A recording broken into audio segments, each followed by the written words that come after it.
हर हर महादेव। वाराणसी प्रधानमंत्री नरेंद्र मोदी का संसदीय क्षेत्र।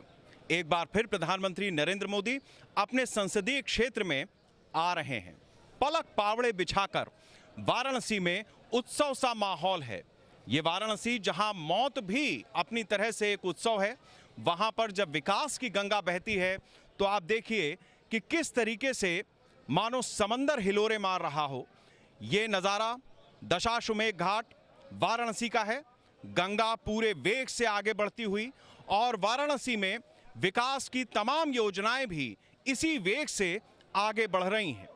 दिल्ली से विकास की जो गंगा बहाई जा रही है वो वाराणसी प्रधानमंत्री के संसदीय क्षेत्र में आती है और लगातार जो लोगों की दुख तकलीफ है, जो वाराणसी की समस्याएं हैं, उनसे निजात पाने के लिए किस तरीके के प्रयास हो सकते हैं, इसे दर्शाती है।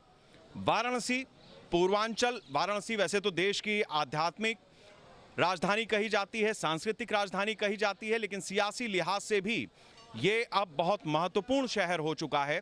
पूर्वांचल के 26 जिलों की 156 सीटों पर सीधा प्रभाव पड़ा है।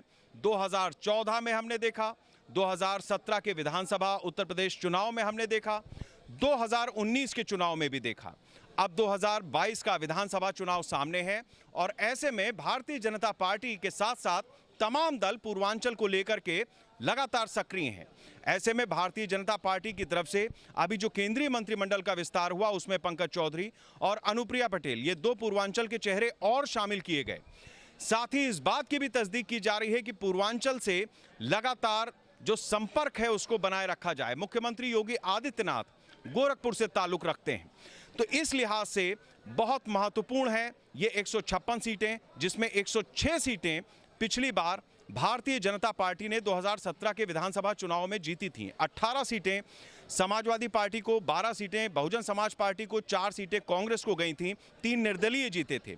तो सियासी लिहाज से भी ये बहुत महत्वपूर्ण क्षेत्र है। भारतीय जनता पार्टी और खासकर प्रधानमंत्री नरेंद्र मोदी लगातार पूरी ताकत झोंक रहे हैं। वो पूर्वांचल के आज सिद्धार्थनगर भी जाएंगे और उसके बाद वाराणसी आएंगे। ये नज़ारा दशाश्वमेध घाट का, जहां पर वेग से बहती हुई गंगा ये बताने के लिए आतुर हैं कि वाराणसी बदल रहा है, यहाँ के जीवन शैली के स्तर बदल रहे हैं और लगातार जो आयाम हैं वो बदल रहे हैं।